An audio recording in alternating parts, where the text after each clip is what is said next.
Welcome to The Explainer. Today, we're jumping into a really huge idea from one of philosophy's most, let's say, challenging thinkers. So, let's get right to it with this fundamental question. We tend to think of truth as, something pure and objective that's just out there, waiting for us to discover it. But the philosopher Michel Foucault comes along and flips the whole table, asking, hey, what if that's not how it works at all? What if truth is something we make? Right. So for centuries, the big thinkers saw truth as this pure, timeless thing. But Foucault, he throws a wrench in the works with a much more, unsettling idea that you can never, ever separate truth from power. Okay, so to really get what he's talking about, we have to dig into his most famous concept, this incredibly tight link between power and knowledge. So, Foucault's big idea is that power and knowledge aren't just two separate things that sometimes hang out together. No, he says they are so intertwined you can't even think about one without the other. He smashes them together into this single concept, power/knowledge. And the point here isn't the old saying knowledge is power, it's way deeper. He's saying they literally create each other. I mean, think about it. If you're a government, or say the warden of a prison, and you want to control people, brute force only gets you so far. You need to understand them. So what do? You start studying them, classifying them, creating massive amounts of data, and boom! You've just produced whole new fields of knowledge. Things like criminology or psychiatry don't just pop out of nowhere. They're created by this need to manage and control. And of course, it's a two-way street. Once you've invented the science of criminology, suddenly you have all these new, legitimate ways to exert power. You can justify more surveillance, design smarter prisons, and come up with new techniques to manage people. It's this non-stop feedback loop. Power creates knowledge, which in turn gives power new tools and targets. Now, this idea that power actually produces knowledge, it didn't just come from Foucault. He was actually building on the work of another philosophical heavyweight, Friedrich Nietzsche. Nietzsche had this pretty dark view of knowledge. He didn't imagine its beginning as some noble quest for truth. For him, it was a gritty, almost violent invention by some clever animals on a backwater planet. And that word, invention, is absolutely crucial here. So Foucault really runs with this. He highlights the difference between two German words.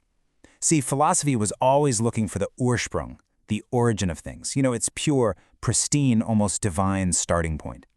But Nietzsche, and Foucault after him, say, nope, forget that. Look for the Erfindung, the invention. This implies something much messier, something man-made, something with a low-to-the-ground, often brutal history.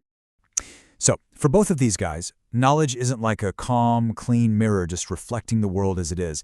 It's more like a hammer. It's an active, even aggressive tool that we use to impose our will on a chaotic world. It's born from conflict, from the struggle for domination, not from some pure love of truth. And to show us exactly how this invention of truth works, Foucault pulls out a fascinating case study. He looks at the ancient Greek tragedy of Oedipus Rex, but not in the way you might think. He treats it like a historical document, a clue to how we started making truth. What Foucault sees in this play is a major turning point in history. It's the moment we shift from one way of finding truth to another.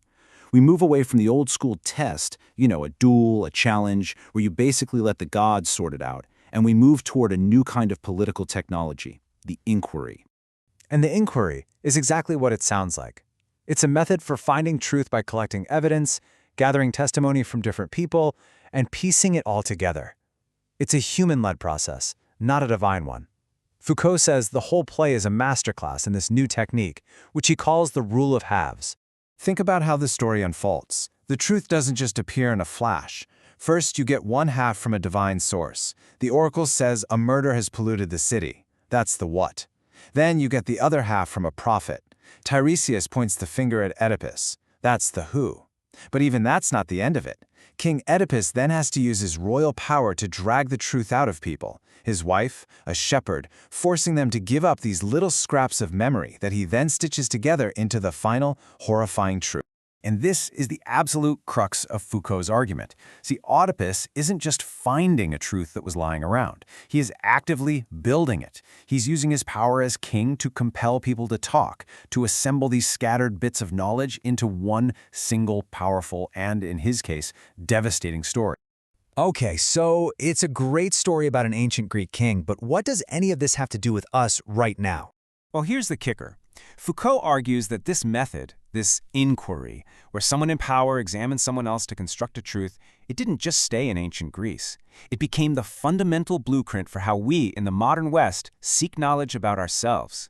And once you see it, you can't unsee it. That model of an authority figure investigating an individual to produce a truth about them, it's the basis for almost all of our human sciences. It's the psychiatrist diagnosing a patient, the detective interrogating a suspect, the sociologist surveying a community. It's the same fundamental technique, over and over again. So here's the bottom line, the really crucial takeaway from all this. The ways we search for truth are never neutral. They're not just passive instruments like a microscope.